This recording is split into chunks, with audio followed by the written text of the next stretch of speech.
안녕하십니까? 사랑, 희망, 생명을 전하는 복음방송 진리의 뜰입니다. 성도 여러분 안녕하십니까? 주 예수께 구원이 있고 영생할 길이 있네. 오라 오라 지체 말고 오라. 주님의 초청하심의 자리에 나오신 저와 여러분에게 하나님의 분명하고 확실한 말씀을 통해서 오늘 이 진리 위에 굳게 설 수 있도록 말씀의 은혜를 부어주시기를 간절히 바랍니다. 오늘은 36강 다니엘서 8장 5번째 시간입니다. 오늘은 8장의 총 정리를 하면서 마지막 시간으로 이 시간을 마무리해 보도록 하겠습니다.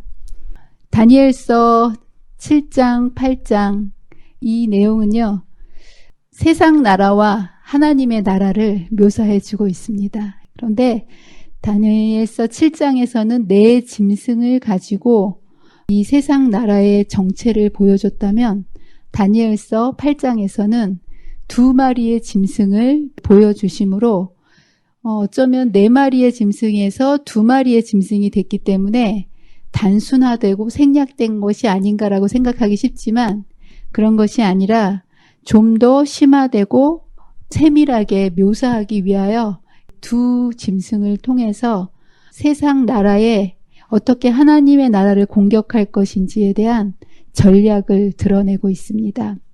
그래서 다니엘서 이제 8장의 내용은 첫 번째 부분, 우리가 이제 이 시간에는 다니엘서 전체를 8장을 한번 이제 리뷰하면서 이 내용을 공부를 해보도록 하겠습니다. 우리가 오늘로써 5시간에 걸쳐서 다니엘의 환상으로 우리가 이 8장을 시작을 했는데요. 첫 번째 것에는 숫양과 숫염소의 이상을 보여주면서 그 나라들을 이야기하고 있습니다. 그래서 숫양을 보여주면서 이 나라는 어떤 나라를 상징했죠? 메대와 바사, 이 나라를 상징했고요. 두 번째 이상에서는 숫염소를 등장시킵니다. 그것을 그림으로 보자면 오른쪽에 양이 있죠. 지리학적으로도 메데바사는 오른쪽에 있어요. 메소포타미아 문명 있는 그쪽에 있기 때문에 이 메데바사를 헬라, 그리스가 이렇게 공격하는 염소로 표현되면서 2 나라를 등장시킵니다. 그런데 이제 여기에서 악의 세력을 이렇게 2 나라로 등장시키면서 여기에서 숫 염소에서 큰 뿔이 뽑히면서 알렉산더 대왕이 죽고 나서 4 나라로 갈라지고 그리고 4 나라로 갈라진 이후에 이제 노마라는 나라가 그쪽 한 방향에서 나와서 하나님의 백성들을 공격하는 그 내용을 우리가 공부를 했습니다. 이 하나님의 백성을 공격할 때 세상의 핵심 세력이 어디를 공격한다고 말씀드렸죠? 성소.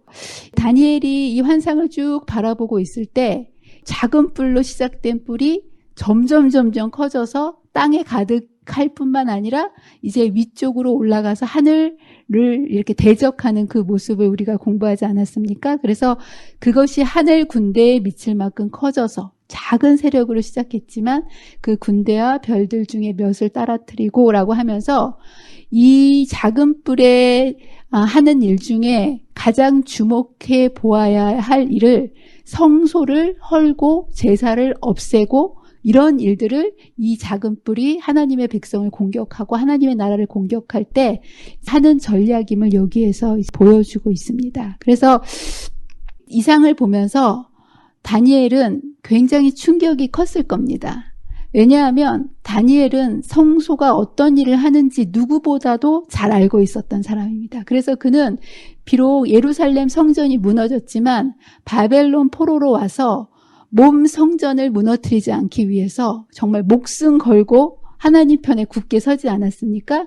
그럴 만큼 이 성소의 중요성을 너무나 잘 알고 있었던 다니엘에게 이 작은 뿔이 성소를 공격하고 제사를 없이 하는 이런 것들 하는 모습을 보았을 때 굉장히 안타까웠고 걱정스러운 모습으로 이 환상을 지켜보았음이 틀림이 없습니다. 그랬을 때 예수님과 가브리엘이 나타나서 그 걱정하는 다니엘, 성소 무너지고 짓밟히는 성소에 대해서 당황하고 걱정하는 그 다니엘의 마음속에 도대체 성소가 언제까지 저렇게 짓밟히고 어려움을 당할 것인가라는 그 마음속에 걱정을 하고 있는 다니엘의 마음을 알고 있는 듯이 그 문제에 대해서 질문을 합니다.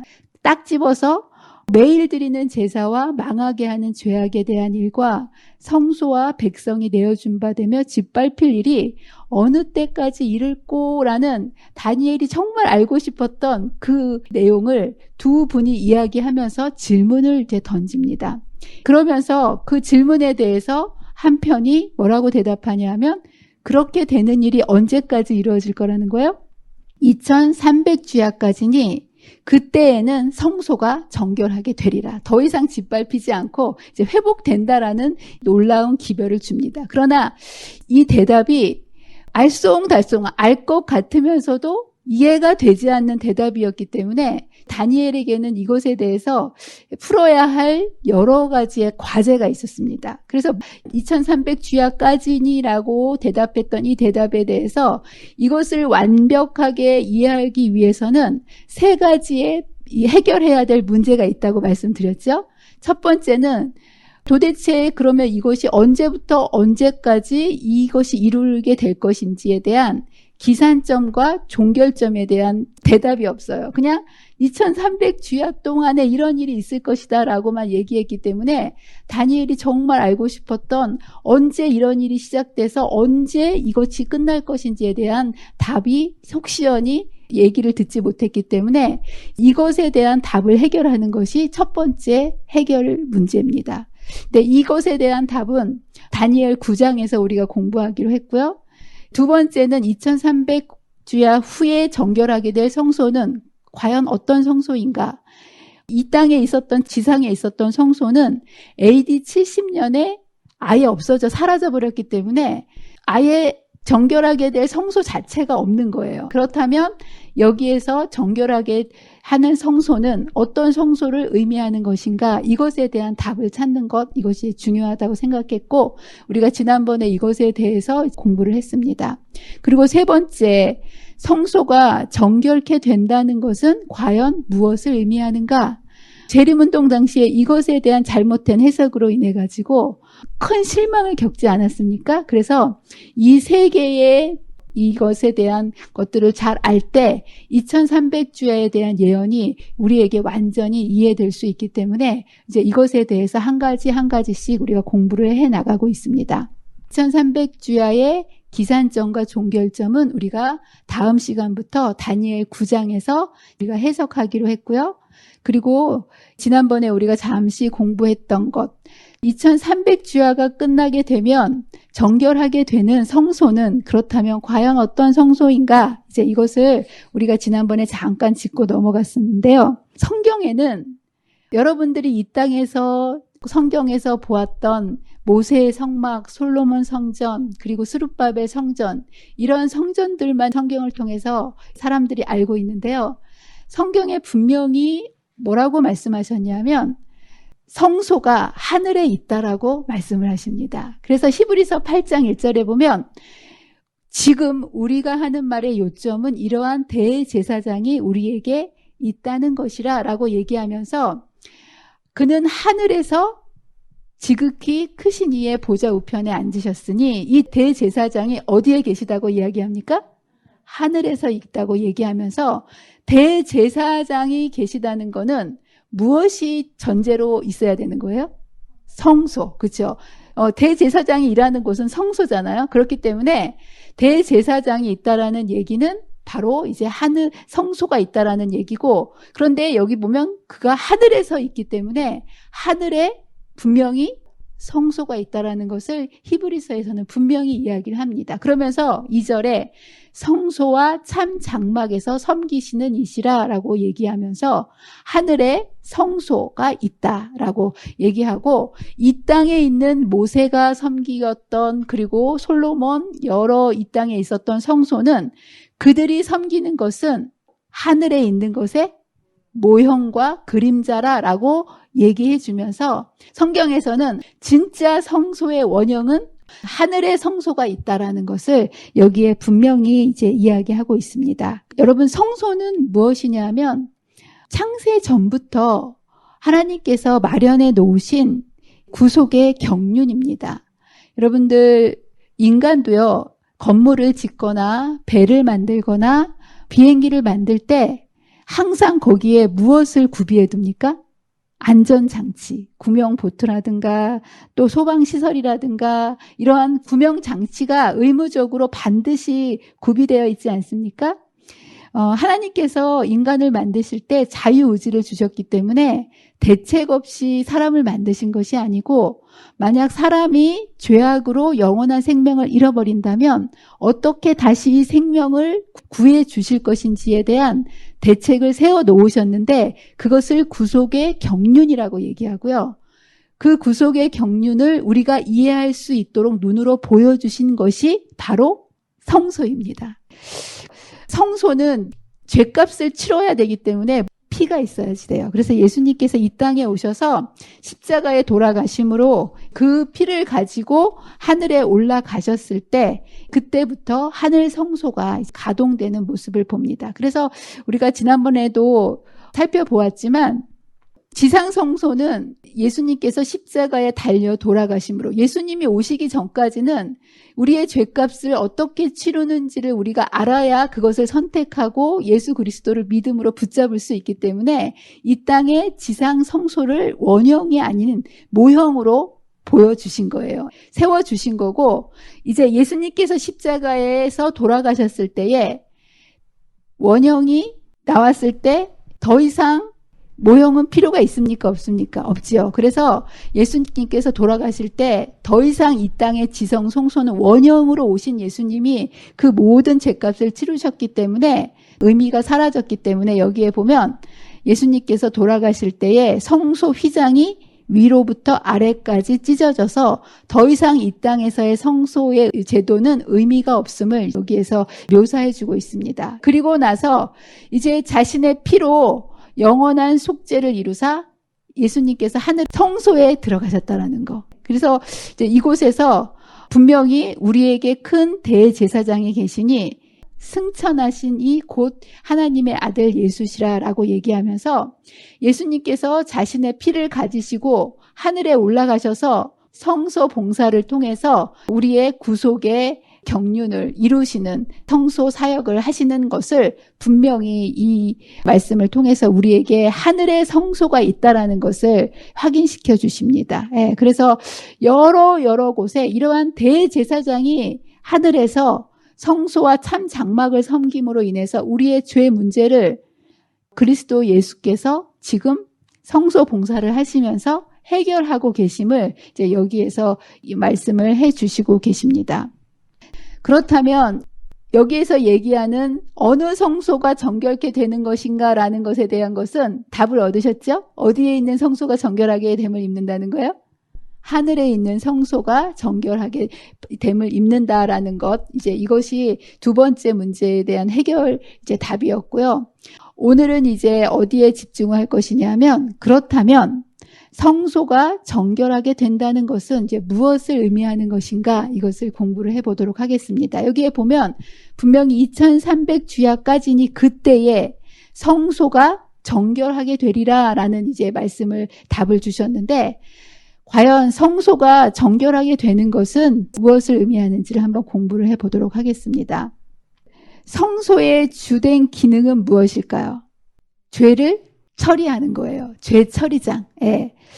그래서 인간의 영원한 생명을 되찾기 위해서는 죄 문제가 해결돼야 되는 것이기 때문에 우리의 영원한 생명과 연관된 이 중요한 문제를 하나님은 그냥 사람이 알아서 지으라고 말씀하신 것이 아니라 십계명처럼 너무나 중요하기 때문에 하나님께서 직접 설계하시고 그리고 그 있는 그대로 사람이 시공하도록 하셨습니다. 그래서 모세의 성막을 지을 때도 내가 내게 보이는 대로 장막을 짓고 그 기구들도 모양을 따라 지을 거라라고 이렇게 명령을 하셨고, 솔로몬 성전을 지을 때도 여호와의 손이 내게 임하여 이 모든 일의 설계를 그려서 나에게 알려주셨느니라 라고 얘기하면서 우리의 죄의 문제를 해결하는 우리의 영원한 운명과 관련된 이 성소 제도가 너무나 중요하기 때문에 이것을 친히 하나님께서 설계 도면을 주시고 사람으로 이것을 짓도록 이제 해주시는 모습을 보게 됩니다. 그래서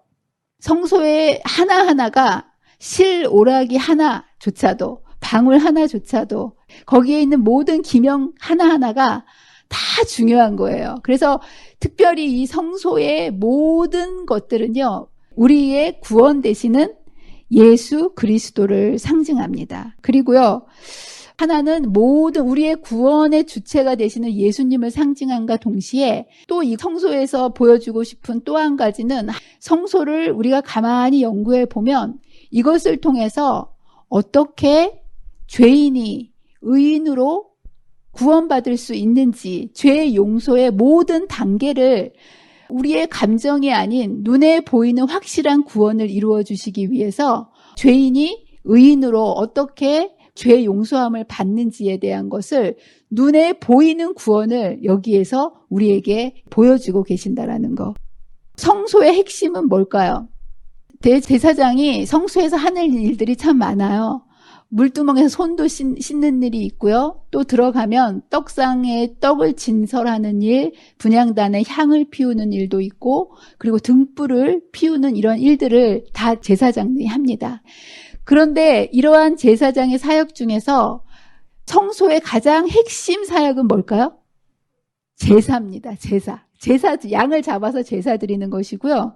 그리고 이것은 죄 사함과 직결되는 가장 중요한 일입니다. 예, 그리고 죄 사함을 위해서는 반드시 피 흘림이 있어야 되고, 이것은 양을 잡아서 이제 피를 흘리게 되는데요. 이것은 예수님께서 우리를 위해서 돌아가시는 십자가를 상징합니다.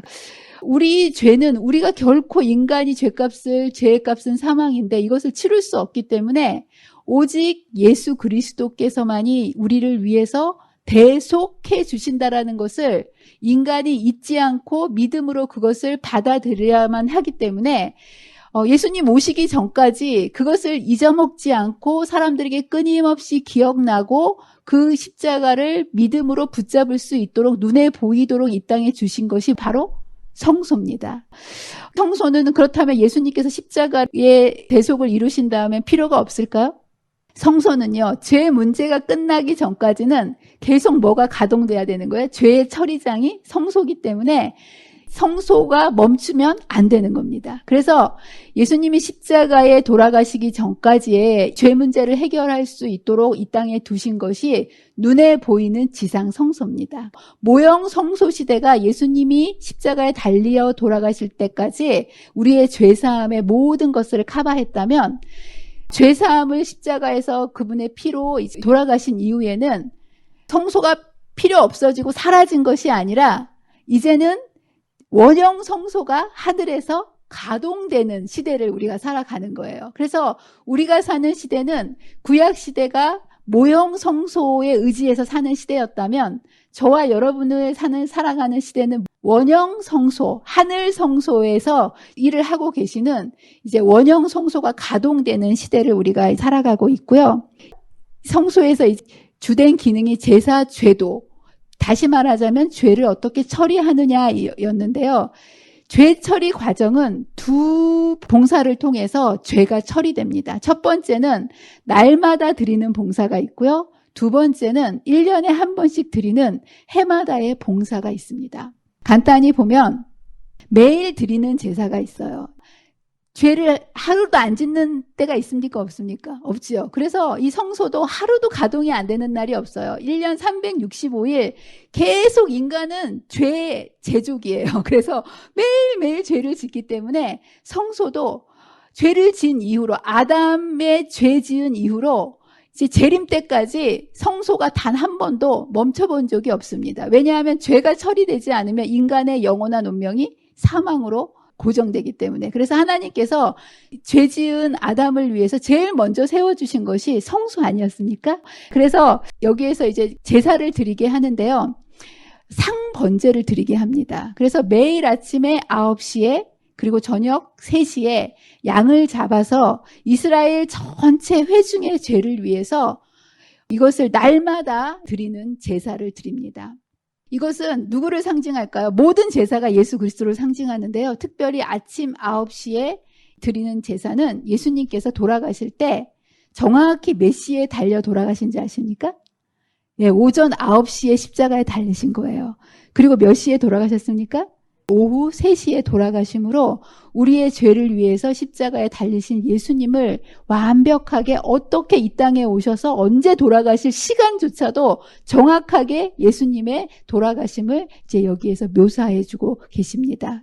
그리고 또 이제 날마다 여기에서 드리는 제사가 있는데 속죄제가 있습니다. 그것은 이스라엘 전체의 죄를 위해서 날마다 제사장이 드리지만 또 개개인이 지은 죄를 용서받기 위해서 개인적으로 와서 드리는 제사를 속죄제라고 얘기합니다. 그래서 여러분들이 아시겠지만 우리가 지은 죄를 속하기 위해서 죄의 값을 치러야 되는 거예요. 죄의 값은 사망이지 않습니까? 피가 필요한데 예수님께서 돌아가실 것을 상징하는데 예수님이 아직 안 오셨기 때문에 예수님을 상징하는 양을 데리고 와가지고 자기의 모든 죄를 어디에다가 옮겨 놓습니까? 예, 양에게 다 이제 옮겨 놓는 거예요. 그리고 피를 받아서 어디에다 놓냐면 뜰에 있는 그 번제단의 뿔에다가 피를 바르고요. 피의 일부를 번제단 밑에 쏟습니다. 그리고 그 피를 또 일부는 가지고 들어가서 제사장이 지성소 앞에 지성소와 성소를 구분하는 휘장이 있지 않습니까? 거기에다가 피를 다 뿌려 놓습니다. 죄를 진 사람의 죄가 어디로 옮겨진 거예요? 양에게로 옮겨지고 그 피가 휘장으로 옮겨지고 또 제단의 뿔로 이렇게 옮겨짐으로 인해서 사람은 이 결과로 인해 가지고 죄인이 어떻게 되는 거예요? 이 과정을 통해서 용서를 받게 됩니다. 이제 죄인은 이것을 통해서 자신의 죄가 다 어디로 간 거예요? 양에게 전가되고 그리고 그 양의 피를 통해서 휘장에 다 옮겨지게 되어서 이제 죄인은 죄 용서를 받는 겁니다. 더 이상 죄인이 아니에요. 죄가 어디로 갔기 때문에? 어린 양을 통해서 휘장에 발라졌기 때문에.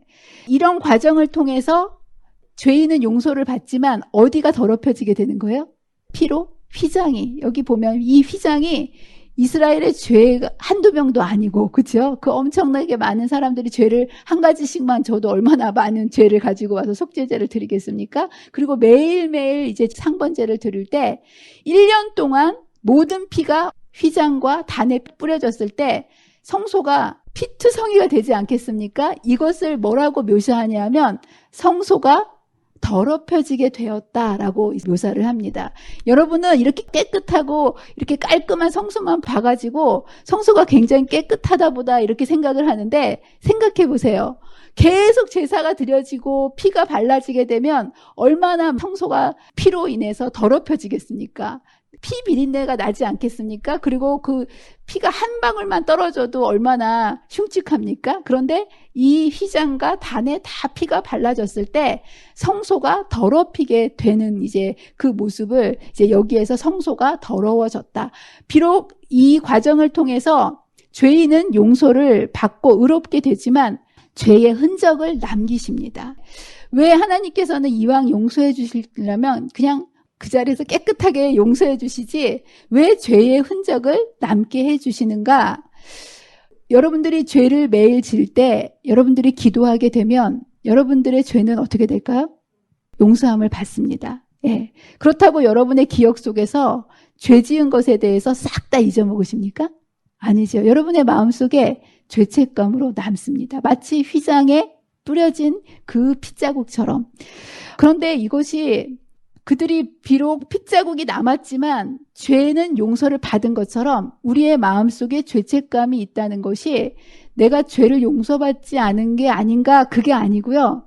하나님께서는 우리로 하여금 이 죄의 흔적을 바라보면서 더 이상 죄를 반복해서 짓지 않고 또 한 가지 정말 중요한 것은 이러한 죄의 흔적들을 바라보면서 내가 죄인이구나를 깨닫고 내가 죄인이라는 것을 깨달아야만 끊임없이 예수님을 의지하고 살 거 아니겠습니까? 예, 그렇기 때문에 죄로부터 진정한 자유를 주시기 위해서 죄의 자국을 남겨두시면서 예수님을 계속 의지하며 살아가도록 하나님께서 이렇게 죄를 성소에서 죄를 뿌리는 과정을 남겨놓으셨다라는 거, 성소가 더럽히게 하게 하셨다라는 거. 그래서 만약에 죄를 짓지 않고 우리가 용서를 받고 난 다음에 죄를 짓지 않는다라는 것은 제가 전에도 말씀드렸지만 죄를 사람이 절대로 짓지 못하고 산다는 것은 좋은 것 같지만 다시 말하자면 우리가 로봇처럼 살아간다라는 거예요. 전혀 죄를 짓지 못하도록 우리가 딱 그렇게 우리의 품성이 굳어진다는 것은 로봇가 되는 건데 하나님은 그러한 경배를 원하시지 않고 그러한 가운데서는 우리의 품성이 개발될 수 없기 때문에 이러한 성소가 더럽혀지는 과정을 통해서 죄가 무엇인지를 깨닫게 해주시고 성소에 있는 말씀을 통해서 생명의 떡 되시는 예수님과 기도와 그리고 봉사의 삶을 통해서 예수님과의 날마다의 교제를 통해서 우리로 하여금 예수님의 삶을 닮아가고 거룩하게 되는 이러한 성화의 과정을 겪어 가시게 해 주시기 위해서 이러한 그 성소가 더럽혀지게 되는 이런 과정을 허락해 놓으십니다.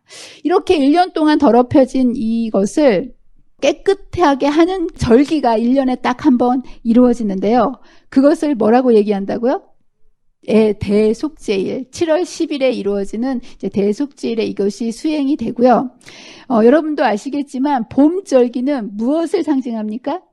예수님의 초림을 상징합니다. 그래서 예수님께서 이 땅에 오셔서 우리의 유월절 양이 되셔서 어떻게 우리의 죄값을 다 치르고 돌아가셨는지 우리의 죄를 위해서 돌아가실 예수님에 대한 것들을 상징해 놓은 것이 바로 예수님의 초림입니다. 그렇다면 가을절기는 무엇을 상징할까요? 예수님이 우리의 죄악 세상에서 우리를 데려가시기 위한 예수님의 재림을 상징하는데 이 재림과 밀접한 관계를 가진 것이 여러분 예수님이 오셨을 때 의인을 데려가십니까? 죄인을 데려가십니까? 의인을 데려가시기 위해서 죄인을 의롭게 하는 과정이 필요하기 때문에 그 일이 재림에 선행돼야 될 반드시 이루어질 사건이기 때문에 재림 전에 반드시 이루어질 사건으로서 이제 대속죄일을 여기에다 이제 말씀해 주시고 이 대속죄일을 통해서 의인을 만들어 가셔서 예수님께서 오셨을 때 그 의인을 데리고 가는 이 모든 과정을 이제 가을 절기로 묘사해 놓고요. 이제 이것을 해마다 드리는 제사로 이제 우리의 죄가 그렇다면 우리의 죄를 어떻게 도말하시고 의인으로 만드셔서 데리고 가시는지를 이제 설명해 주고 계십니다. 그래서 이제 이 해마다 드리는 대속죄일에는요, 2마리의 염소를 준비합니다. 그 2마리의 염소를 준비하는데요. 그 중에 똑같은 2마리의 염소를 준비해서 한 염소를 아사셀을 위한 염소로 구분을 하고 또 한 염소를 여호와를 위한 염소로 구분을 하게 됩니다. 왜 하나는 여호와를 위한 거 염소고 하나는 아사셀 하면 이제 사탄을 상징하거든요. 전혀 다른 대상을 위한 대속죄, 속죄를 위해서 제물을 준비하는데 왜 똑같은 염소를 사용했을까요? 양이나 염소를 하든지 구분을 지어서요. 아니면 염소와 동물 많잖아요. 개도 있고 돼지도 있고 사단을 상징하는 것을 왜 염소는 굉장히 순결한 짐승 같은 느낌이 들지 않습니까? 아니면은 뭐 양으로 해도 되고 소로 해도 되는데 왜 똑같은 짐승인 염소로 이렇게 뽑아서 이 대속죄일 제사를 드렸을까? 이유는 뭐냐 하면 이것을 통해서 하나님께서 중요하게 가르쳐주고 싶으신 교훈이 있으셨던 거예요. 죄의 창시자인 사탄이 마지막 때에 하나님의 백성을 기만하기 위해서 어떤 모습으로 나타날 것을 보여주는 거예요. 마지막 때에 하나님의 백성을 공격할 이 작은 뿔이 어떤 포악하고 사나운 그런 모습이 아니라 평화의 사도, 마치 제물로 하나님께 드려지는 순결한 염소의 모습으로 이 땅에 사람들을 기만할 사단의 세력이 어떻게 하나님의 백성을 공격할 것인지에 대한 사단의 세력을 이제 폭로해 주시기 위해서 그 세력을 상징하는 세력, 평화의 사도처럼 이 땅에 세상 사람들을 기만할 것을 이제 보여주시기 위해서. 그래서 여기 분명히 하나님의 백성에게 속죄자의 모습으로 마지막 때 하나님의 성소를 공격할 때 교황이 고해 성사와 여러 가지 제사 이런 것들을 통해서 세상의 악한 자의 모습이 아니라 평화의 사도로 사람들에게 기만할 것을 이렇게 얘기하면서 결국 하나님께서는 이러한 기만자를 대속죄의 봉사를 통해서 심판으로 이런 기만을 드러내시기 위해서 사단의 기만을 상징하는 염소로 표현하시는 모습을 우리는 여기서 확인합니다. 두 번째는 뭐냐면 구분을 져서 양이나 소로 하지 않고 염소로 특별히 이렇게 하는 이유는 작은 뿔, 마지막 때 하나님의 백성을 공격할 이 교환권의 세력이 어디에서 나올 거라는 거예요? 수염소. 수염소는 뭐를 상징했냐면 헬라를 상징하지 않았습니까? 헬라에서 헬레니즘의 기초를 둔 로마를 통해서 그리고 그 로마에서 작은 뿔이 나왔다라는 거. 지난번에 제가 예를 들어서 말씀해 드렸죠. 쌀과 조청은 다른 것 같지만 이것이 다른 것이 아니라 이것을 분해하고 농축시키면 물엿이 되는 것처럼 이 악의 세력들이 전혀 다른 세력이 아니라 헬레니즘 문화에서 시작한 악의 세력들이 점점점 응축되어서 교환권으로 하나님을 대적하는 무리로 마지막 때 공격할 것. 그래서 이 작은 뿔이 어디에서부터 시작될 것? 헬레니즘 문화에서부터 시작되어서 로마로 이어져서 교황이 하나님의 백성을 공격하고 성소를 더럽힐 것이라는 것들을 보여주시기 위해서 여기에서 염소로 예언해 놓고 있습니다. 자, 그러면서 이 해마다 드리는 제사는요, 그 염소가 두 마리죠. 첫 번째 염소는 이제 속죄를 위한 의식입니다. 어쨌든 기만을 당해서 죄를 지었다 할지라도 죄값을 치러야 되지 않겠습니까? 그래서 죄인들의 그 속죄를 위한 의식으로 전 이스라엘 민족들을 정결하다고 하기 위한 피가 필요하기 때문에 이 염소를 잡아서 그 죄값을 속죄 제물로 드립니다. 이제 제사장이 이스라엘의 모든 죄를 어디에다 얹어 넣습니까? 예, 이 염소에다가 이제 올려서 그리고 이제 안수를 하게 됩니다. 그리고 나서 양을 잡아서 그 피를 가지고 지성소로 들어갑니다. 1년에 딱 한 번 들어가는 거예요. 지성소로 이제 들어가서 그 죄를 정죄하는, 계명을 어긴 게 죄 아니겠습니까? 그래서 이 속죄 죄의 정죄를 피로 갚기 위해서 지성소에 들어가서 법궤의 속죄소 위에 이 염소의 이제 피를 뿌림으로 인해서 죄를 도말하고 이 피를 통해서 죄로 더럽혀진 모든 성전의 기구들을 정결하게 합니다. 제가 이제 우리 애들이 왔다 갔다 하면서 자가 격리를 몇 번씩 했는데요. 바이러스를 살균하기 위해서는 뭘로 살균합니까? 손 소독제도 있고 분무기로 그 알코올 스프레이로 소독하지 않습니까? 그럼 여러분들 죄를 도말하고 소독하기 위해서는 뭘로 죄를 없애할까요? 예, 피로 더럽혀진 그 죄를 피로 다 정화시켰는데 죄를 속할 때도 뭘로 깨끗하게 한다고요? 피로. 그래서 이 마지막 대속죄일 때 염소의 피로 1년 동안 더럽혀진 그 성소의 모든 기물들을 뭐로 깨끗하게 한다는 거예요? 피로. 예, 그래서 이 피를 가지고 다시 물려 나오면서 부정 중에 있었던 성소의 모든 부분들, 지성소 회막과 뜰 이런 모든 부분들을 피를 통해서 정결케 하는, 깨끗게 하는, 성소를 정결하게 하는 그 의식을 이제 대속죄일에 하게 됩니다. 이제 첫 번째 염소는요, 죄의 값을 치른 거예요. 근데 사실은 인간이 죄를 지은 것은 누구 때문입니까? 죄는 원래 누구 때문에 죄를 지은 거예요?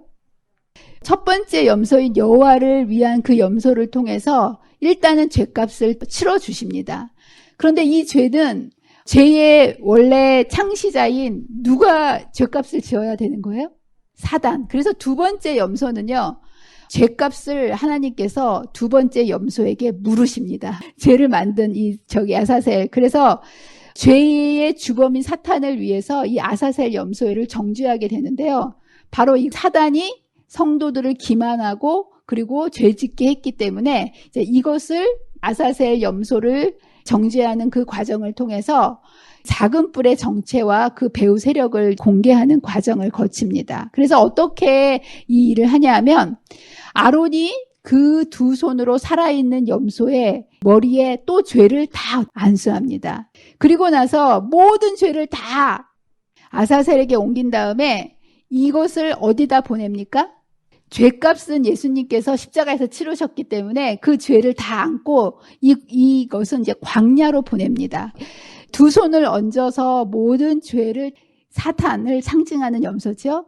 여기에 다 이렇게 죄를 전가시킨 이후에 이 염소를 끌고 무인지경, 사람이 살지 않는 광야로 염소를 끌고 갑니다. 그리고 이제 이 염소를 끌고 가서 아무도 없는 곳에, 돌아올 수 없는 그곳에 이 염소를 이제 여기에다 두고 돌아옵니다. 뭐라고 얘기하냐면, 여기 보면 염소가 그들의 모든 불의를 지고 접근하기 어려운 땅에 이르거든 그는 그 염소를 광야에다 놓을지니라 라고 얘기하면서 광야에다 이 염소를 두게 되면 그 결과 이제 모든 죄 문제가 해결된 거예요. 죄값을 치르시고 죄값을 물으신 거예요. 사탄에게. 그렇기 때문에 이 과정을 통해서 1년 동안 더럽혀졌던 모든 이 성소가 정결하게 되는 그 일이 이날 이루어집니다. 그것을 레위기 16장에 이렇게 얘기합니다. 이날에 너희를 위하여 속죄하여 너희를 정결하게 하리니 너희의 모든 죄에서 너희가 여호와 앞에 정결하리라. 그러면서 백성의 죄만 용서받는 것이 아니라 이 일을 통해서 이날 뭐가 됩니까? 지성소를 속죄하며 회막과 제단을 속죄하며 또 제사장들과 백성들의 회중을 위하여 속죄할지니라고 얘기하면서 이 해마다 드리는 대속죄일 제사 제도를 통해서 성소가 정결하게 되는 과정이 이루어지고요. 이것은 무엇을 상징하냐면 성소가 정결하게 된다라는 것은 온 이스라엘의 죄가 해결되었다는 것이고 온 우주 앞에서 하나님의 공의와 사랑이 모든 우주 앞에서 입증되는 심판받는 그 과정을 거치게 됩니다. 이스라엘 백성들에게 있어서는 대속죄일은 심판의 날이었어요. 그들의 운명이 내 죄를 양에게 내려놓으면 내가 자유롭게 되고 구원받는 그런 날이었지만 내 죄를 내놓지 않고 가지고 있으면 백성 중에서 끊어지게 되는 나의 운명이 삶과 죽음이 결정되는 그런 중요한 날이었고요. 이것을 2300주야의 끝에서 지상 성소뿐만 아니라 지구 역사상 마지막 하나님의 백성들을 데리고 가기 위해서 이 땅에서 어떻게 죄 문제가 해결되어지는 것을 상징하기 위해서 하늘 지성소에서 대속죄일 속죄가 이루어지고 있다는 것을 다니엘서 7장과 8장에서 정확하게 이 이야기를 해주고 있습니다. 그래서 다니엘서 7장에서 우리가 내 짐승들이 나올 때 중간에 책들이 펴지고 심판의 광경을 공부하지 않았습니까? 바로 이 광경과 책들이 펴져서 심판하는 그 광경과 8장에서 성소 정결과 정말 어떤 관계가 있는가, 이것을 우리가 이제 명확하게 공부를 해 보도록 하겠습니다. 여러분, 다니엘 2장과 7장과 8장은 다 똑같은 내용들을 반복 심화하는 거라고 말씀을 드렸죠. 그래서 세상 나라와 하나님 나라를 이야기해 주고 있습니다. 여기에서 나오는 모든 상징들은요, 다 두 가지 세력을 이야기하는 거예요. 그래서 금신상도 세상 나라, 짐승 4마리의 짐승과 작은 뿔도 세상 나라, 그리고 수양과 수염소도 어떻게 세상 나라가 하나님 나라를 공격하는지 이 두 나라를 대비해 놓는 건데요. 결국은 두 가지를 대비하면서 정확하게 이 내용들을 인간 나라와 하나님 나라를 보여줄 때 인간 나라가 하나씩 하나씩 지나가지 않습니까?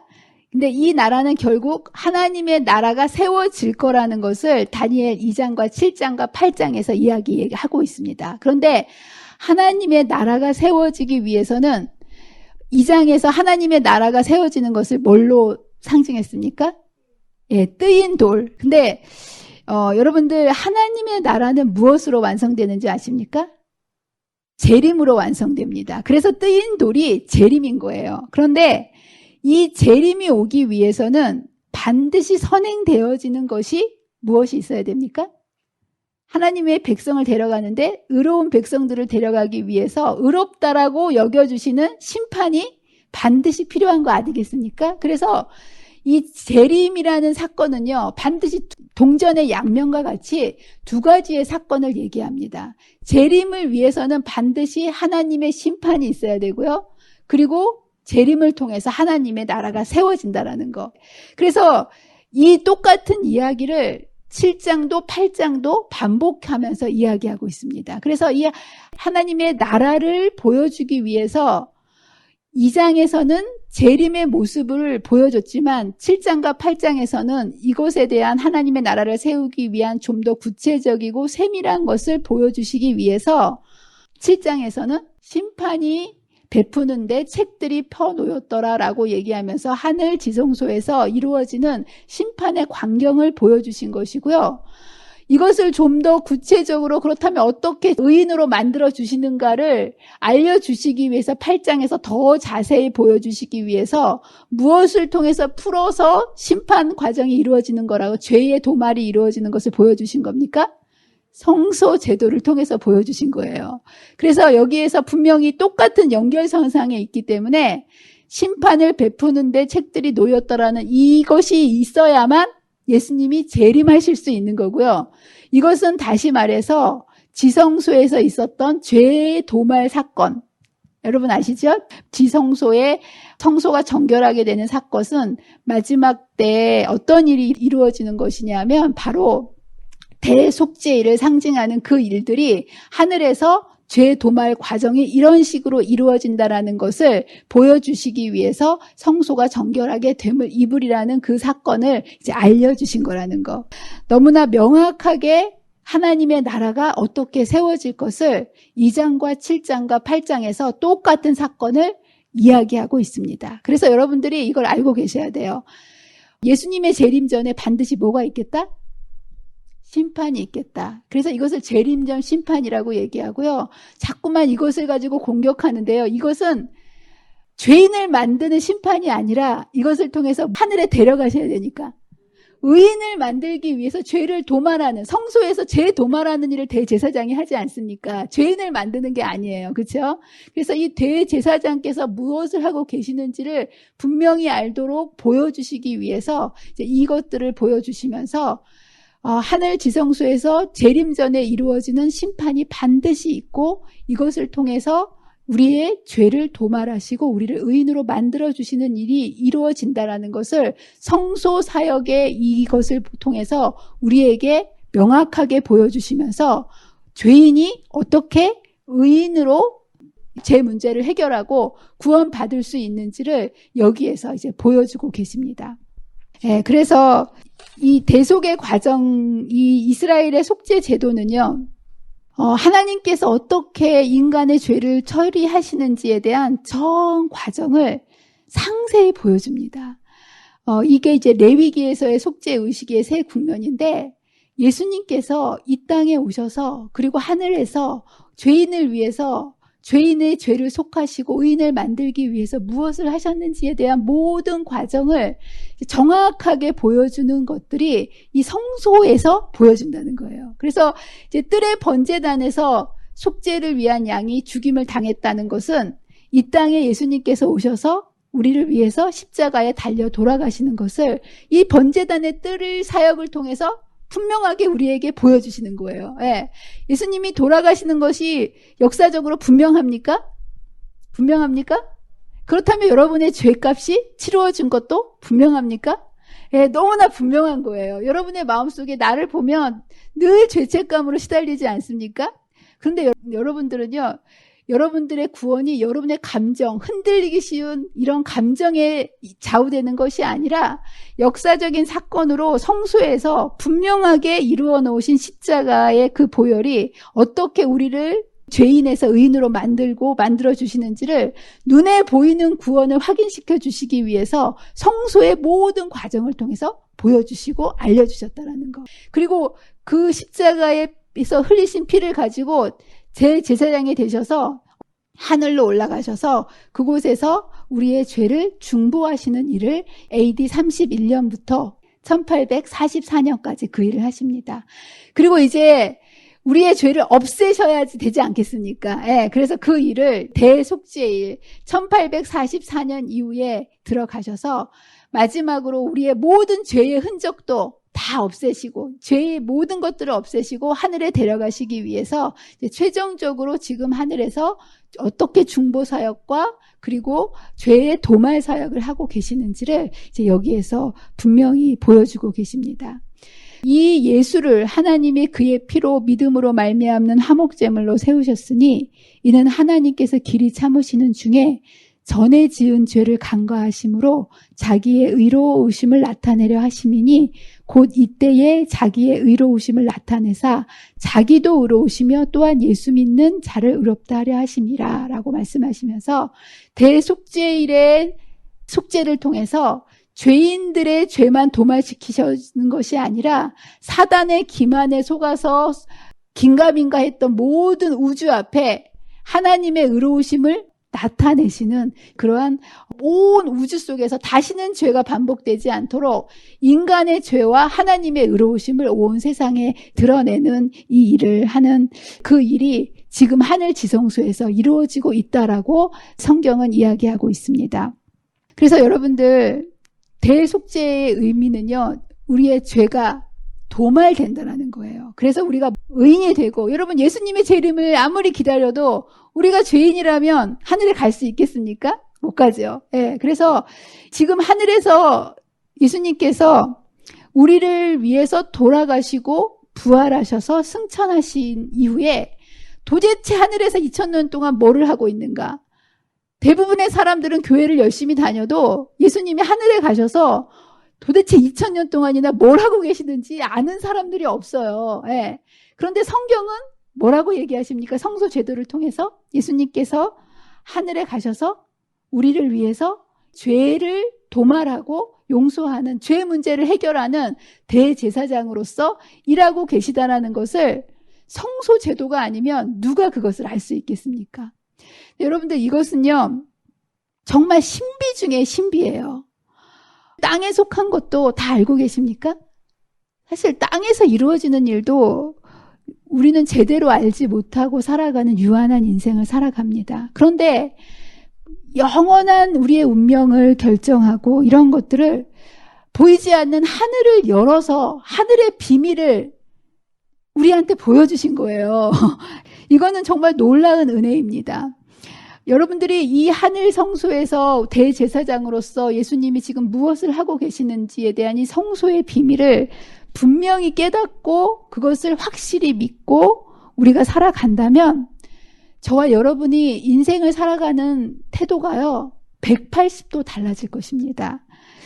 여러분들 우리는 이 땅에 매여서 살면서 70 강건하면 80 인생을 어떻게 하면 잘 먹을까? 어떻게 하면 잘 살까? 이것을 맨날 연구하고 아침부터 저녁까지 그렇게 살아가지 않습니까? 그것은 이 세상이 다라고 생각하기 때문에 그럴 수밖에 없는 거예요. 그래서 이 세상에 그저 희노애락에 이렇게 매여서 그렇게 살아가는데 우리의 죄 문제가 해결되고 잃어버렸던 영생이 회복돼서 우리가 하늘의 우주의 왕으로서 영원토록 살아간다라는 것이 정말 확실하다면 여러분들이 이 세상을 살아가면서 겪게 되는 고난과 슬픔과 억울함과 시련들은 사실 아무것도 아닌 것처럼 여겨질 수 있겠습니까? 여러분들 사실은 이거 죄 문제가 해결돼서 내가 영원한 생명을 얻었다라는 것이 이것이 여러분에게 정말 확실히 믿어지게 된다라면 죽음조차도 우리를 두렵게 할 수 없습니다. 왜 그렇습니까? 우리가 유업으로 받는 것은 뭡니까? 영생이기 때문에. 예. 여러분 7, 80 인생 죽는 게 뭐가 두렵습니까? 우리가 뭐를 받았는데? 영생을 받았는데 여러분들이 100억을 유사금으로 받는다면 100만 원쯤 실수로 또 어떤 억울한 일로 손실을 얻었다고 슬퍼하고 고민할 사람 있겠습니까? 없겠지요. 100억의 유산을 받는 사람은 비록 100만 원을 잃어버렸다 할지라도 괜찮은 거예요. 그렇죠? 예. 예, 여러분들 하늘 지성소에서 우리 예수님께서 하시는 일은 7, 80년의 우리의 이 땅에서의 운명을 결정하는 그러한 인생이 아니라 영원한 운명을 영원한 생명으로 주시고자 죄의 도말의 사역을 지금 하고 계시는데요. 어떤 죄를 지었든 어떤 모습으로 우리가 살아가든 있는 그대로 대제사장이신 예수님께 나아갈 때 우리의 죄 문제를 해결해 주시고 우리를 영생으로 다시 회복시켜 주실 것을 사단이 너무나 잘 알고 있기 때문에 사단은 이 귀한 진리를 바라보지 못하도록 집중적으로 우리를 하늘을 바라보지 못하고 뭐를 바라보고 살게 합니까? 땅을 바라보게 하는 거예요. 땅의 것들에 가려서 우리로 하여금 알지 못하여 선택하지 못하게 함으로 우리의 영생을 잃어버리게 만드는 그러한 것을 이제 사단이 계속해서 땅의 것들에 몰두하게 우리를 만들므로 인해서 우리의 삶을 요동케 하고 괴롭게 하고 또 이 땅의 것들로 인해서 우리의 삶을 정신을 빼앗기게 만든다라는 거. 그래서 여러분들 우리의 살 길은 단 하나입니다. 무엇을 바라봐야 할까요? 예, 그러므로 함께 하늘의 부르심을 받은 거룩한 형제들아. 저와 여러분들은요, 하늘 백성으로 다 부르심을 받았습니다. 예. 그러면서 이제 이것을 해결해 주실 수 있는 유일한 분은 누구를 바라봐야 되는 거예요? 예수. 그런데 특별히 어떤 예수? 대제사장이신 예수. 왜? 대제사장이 무엇을 하시기 때문에? 예, 우리의 죄, 우리가 죄 때문에 영생을 잊어버렸잖아요. 예, 이 죄 문제를 해결해 주실 수 있는 유일한 분인 무엇을 하고 계시는지를 우리가 분명히 알 때 우리의 죄 문제로 인하여 힘들고 괴롭고 어렵고 슬플 때마다 이것을 가지고 대제사장이신 예수님께 달려나갈 수 있도록 우리의 삶을 지금 하늘 지성소에서 우리를 위해서 봉사하고 계시는 대제사장이신 예수님을 날마다 바라보셔야 되고요. 아무쪼록 저와 여러분들이 이 귀중한 진리를 먼저 깨닫고 이것을 전하는 것이 마지막 사명입니다. 여러분들 이 성소의 엄청난 이 진리를 많은 사람들이 알지 못합니다. 우리가 죄졌기 때문에 망하는 것이 아니고요. 죄 문제를 해결해 주시는 우리의 그리스도께 나아가지 않음으로 멸망할 수밖에 없는데 여러분들이 이것을 먼저 경험하시고 그리고 이것을 나누는 것, 이것이 이제 저와 여러분의 마지막 사명이라는 사실을 여러분 꼭 기억하시고요. 힘들 때마다 괴로울 때마다 대제사장이신 예수님을 깊이 생각하시는 저와 여러분이 되시기를 간절히 바랍니다. 마지막 때 하늘 지성소에서 우리를 위해서 무엇을 하고 계시는지를 분명히 알고 우리의 모든 것들을 대제사장이신 예수님께 맡기고 살아가시는 저와 여러분이 되시기를 간절히 바라면서 오늘 말씀을 마치도록 하겠습니다. 기도하겠습니다. 사랑과 은혜가 많으신 하나님 아버지 감사합니다. 우리가 죄로 인하여 영원한 생명을 잃어버리고 슬픔과 고통과 생로병사의 인생이 다인 줄 알고 이 세상을 살아가는 우리를 위하여 이 땅에 예수님을 보내주시고 그리고 그 예수님이 우리의 모든 죄값을 치르고 하늘로 올라가셔서 우리의 대제사장으로서 우리의 모든 죄를 사해 주시는 구속의 사역을 이루고 계심을 말씀을 통하여 확인할 수 있게 도와주셔서 감사합니다. 우리를 힘들게 하고 슬프게 하고 우리의 삶을 요동치게 하는 이 죄악이 우리의 삶을 맞닥뜨릴 때마다 주님 우리가 더 이상 죄와 싸우지 않게 해주시고 이 죄를 해결해 주실 수 있는 유일한 분인 우리의 대제사장이신 예수님께로 나아가는 믿음의 백성이 되게 해주셔서 우리의 모든 죄를 주님께 내려놓고 주님께서 주시는 죄사함을 경험하며 재림의 날 기쁨으로 주님을 맞이할 수 있는 믿음의 백성들이 될 수 있도록 함께하여 주시기를 사랑과 은혜가 많으신 예수님의 이름으로 간절히 기도합니다.